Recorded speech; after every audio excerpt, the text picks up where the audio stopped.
લક્ષ્મી લૂંટાશે લોકો તણી, નહીં કોઈ રાવ કે ફરિયાદ. દેવાયત પંડિતે કરેલી આગમવાણીમાં આપેલા અંધાણ આજે સત્ય સાબિત થયા છે. લોકોને લક્ષ્મી લૂંટાવા લાગશે, છતાં કોઈ રાવ કે ફરિયાદ નહીં થઈ શકે. સંપત્તિ અને સ્ત્રી બંનેનો લક્ષ્મી દ્વારા સંકેત છે, અને આજે આપણે જોઈએ છે કે બંને લૂંટાય છે, છતાં કોઈ ફરિયાદ સાંભળવા તૈયાર નથી. આ દિવસો આવી જ ગયા છે. આ કળિયુગના અંધાણ છે ને, એનાથી વધારે કળિયુગના અંધાણ એ છે કે એક દીકરો જેને હાથ પકડીને બાપે ચાલતા શીખવાડ્યું હોય, એ જ દીકરો 5 પૈસાની જરૂરિયાત માટે પોતાના સગા બાપને મોતના મુખમાં ધકેલવા તૈયાર થઈ જાય. નમસ્કાર, ગુજરાત BS9 TV ન્યૂઝમાં આપની સાથે હું ભગવતી વિશાવડિયા. આજે વાત કરવી છે માનવીની નિર્દયતાની પરાકાષ્ઠાની. જે બાપ પોતાનું સર્વસ્વ ત્યજવા બાળકો માટે તૈયાર થઈ જતો હોય, એ જ દીકરો જ્યારે પૈસા માટે પિતાને મારી નાખે, અને બીજી બાજુ તમે જુઓ તો જે લક્ષ્મી સમાન દીકરીઓ છે તે લૂંટાઈ રહી છે. અને આટલું સીમિત નથી રહ્યું, પણ પાપી કળિયુગી માનવી છે એ દીકરીને 5 મહિનાનો ગર્ભ હોવા છતાં વારંવાર તેના પર દુષ્કર્મ આચરે છે. પહેલી દુર્ઘટના છે ઉપલેટાના ભાયાવદર નજીકના રાજપરા ગામે બનેલી, જ્યાં પુત્ર રામદેવ જોગને ઇઝરાયલ જવા માટે રૂપિયાની જરૂર હોવાથી 70 લાખની વીમા પોલિસી પકાવવા કાવતરું રચ્યું. પતાકાના ભાઈ જોગની હત્યા કરવા માટે પિતરાએ ભાઈ વિરમ જોગને 1 લાખ રૂપિયા અને જમવાની લાલચ આપી સોપારી આપી.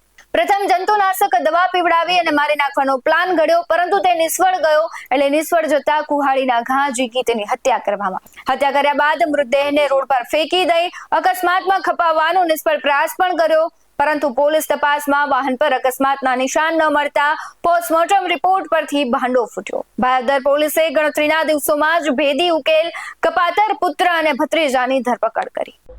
ગઈ તારીખ 9/12/2025ના રોજ રાજકોટ રૂરલ કંટ્રોલ રૂમમાં એક વર્દી આવી હતી, જેમાં બેસિસમાં આપણે એક BNS 103 મુજબ ખૂનનો ગુનો દાખલ કરવામાં આવ્યો હતો. ગુનાની હકીકત એવી રીત છે કે મરણ જનાર કાનાભાઈ મેરુભાઈ જોગ, ઉંમર 50, એનો મૃતદેહ પોલીસને એની જ વાડીમાં મળ્યો હતો.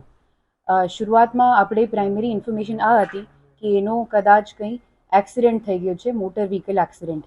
તપાસ પછી આ સામે આવ્યું કે મરણ જનારનો સગો ભત્રીજો વિરમભાઈ ભૂપતભાઈ જોગ અને એનો જ સગો દીકરો રામદેવ કાનાભાઈ જોગ, બંને સાથે મળી કાવતરું રચી આ અકસ્માતનો બનાવ ઉપજાવી કાઢેલ છે.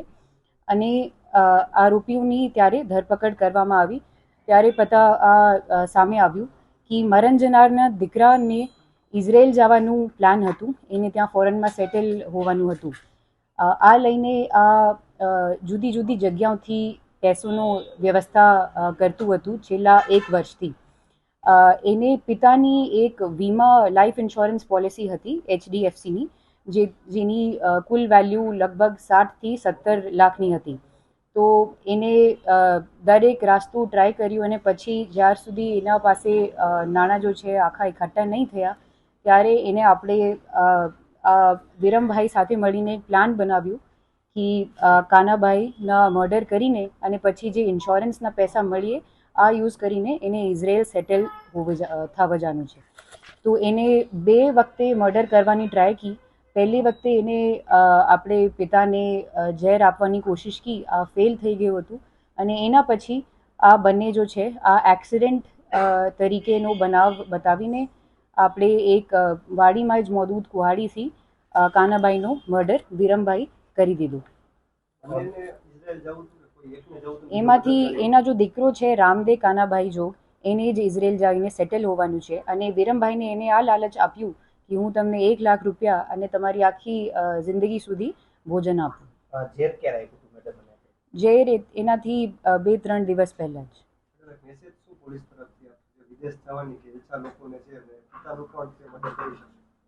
તો એમાં આ જ મેસેજ છે કે સમાજ તરીકે આપણે જે લીગલ તરીકા છે એથી બધું કરવાનું છે.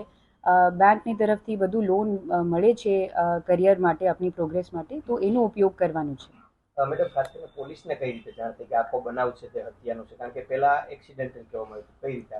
તો એક્સિડન્ટની જ્યારે આપણે ખબર મળી ત્યારે આપણા PI શ્રી ભાયાવદરના VC પરમાર અને PSI રાખોલિયા શ્રી ત્યાં જ તરત જ સ્થળમાં પહોંચ્યા. ત્યારે એને શકમંત લાગ્યું કે એવી ઇન્જરી જો છે જોવામાં નહીં આવી રહી છે, ઇન્જરીની પછી તપાસ કરવાઈ અને ડૉક્ટરશ્રીથી ઓપિનિયનથી આ મળવામાં આવ્યું કે આ ઇન્જરી અકસ્માતમાં ના થાય.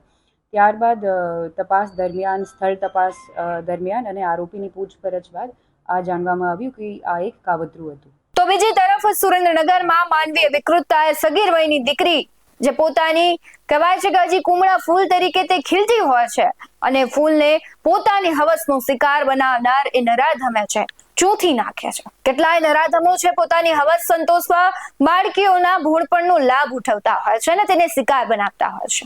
બાળકીઓ છે ભોળપણમાં આવી જતી હોય છે અને અવારનવાર આપણે જોતા હોય છે કે સમાજમાં આવા હવસખોરો છે તે ફરતા હોય છે અને દીકરીઓને શિકાર બનાવતા હોય છે. આવી જ ઘટના સુરેન્દ્રનગરના દસાડા પાટડી તાલુકાના ગ્રામ્ય વિસ્તારમાં ઘટી છે.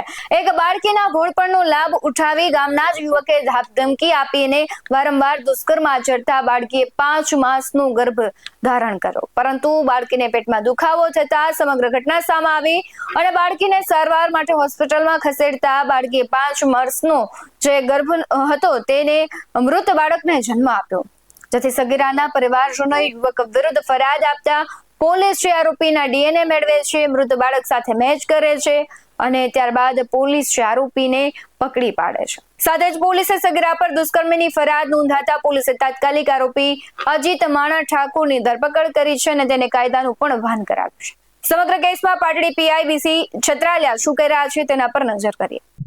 પાટડી તાલુકાના ગ્રામ્ય વિસ્તારની એક સગીર વયની દીકરીને દુષ્કર્મ કર્યું હતું. એ દુષ્કર્મ કર્યા બાદ છોકરીને 5.5 મહિનાનો ગર્ભ રહી ગયો હતો અને તેમને એમના મમ્મી પપ્પાને જાણ થતાં એમને દવાખાને લઈ ગયા હતા. દવાખાને લઈ ગયા ડૉક્ટરે એના પેટમાં દર્દ થતું હોય ડૉક્ટર જોડે ગયા હતા. ડૉક્ટરે નિદાન કર્યું અને ડૉક્ટરે પાટડી CHCના ડૉક્ટરે એમને જણાવ્યું કે તમને 5 મહિનાનો ગર્ભ છે, તો એ ગર્ભના કારણે એમને દુખતું હતું.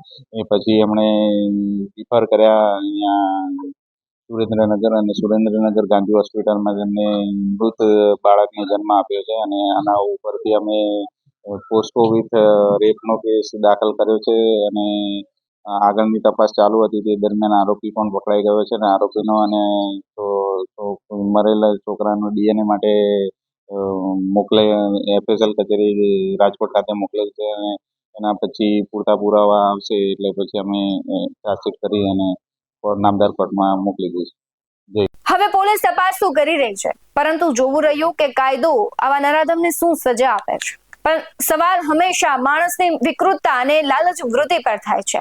શું પોતાની દીકરી હોય તો માણસ આવું સહન કરશે? જ્યારે માણસ છે કહેવાય છે કે પોતાની ધીરજ છે અને પોતાના મનને મક્કમ નથી કરી શકતો, ત્યારે આવી કહેવાય છે કે પ્રવૃત્તિઓ કરતો હોય છે. દુષ્કર્મ છે અવારનવાર દીકરીઓ ઉપર થાય છે. આપણે કહીએ ને કે કોઈ રાવ કે ફરિયાદ નહીં, જે પ્રમાણે દેવાયત પંડિતની વાણીમાં કહે છે એ બધી જ વાણી અત્યારે સત્ય થતી દેખાઈ રહી છે કે મહિલાઓ જાહેરમાં લૂંટાય છે, તેની ફરિયાદો કરવામાં ઘણી વખત મહિલાઓ અચકાય છે કે સમાજ શું કહેશે અને કદાચ એ ફરિયાદ કરે છે તો તેને ન્યાય મળશે કે કેમ. અને હવે તમે જોવો જ છો કે વર્તમાનમાં પરિસ્થિતિ એવી ઊભી થઈ ગઈ છે કે કદાચ ફરિયાદ કરે છે તો નરાધમો છે તેને એવી કડક સજા નથી મળતી કે બીજા છે એક પણ પગલું ભરતા પહેલા આવું વિચાર કરે. તમારું શું કહેવું છે આ ઘટનાને લઈને કમેન્ટ બોક્સમાં જરૂરથી જણાવજો. બાકી આવા જ વધુ અહેવાલો સાથે ફરી મળતા રહીશું. તમે અમારી YouTube ચેનલને સબસ્ક્રાઇબ કરવાનું, અમને Facebook અને Instagram પર ફોલો કરવાનું ભૂલશો નહીં. બાકી અવનવી અપડેટ્સ મેળવવા માટે આપ જોતા રહો BS9 TV ન્યૂઝ. નમસ્કાર.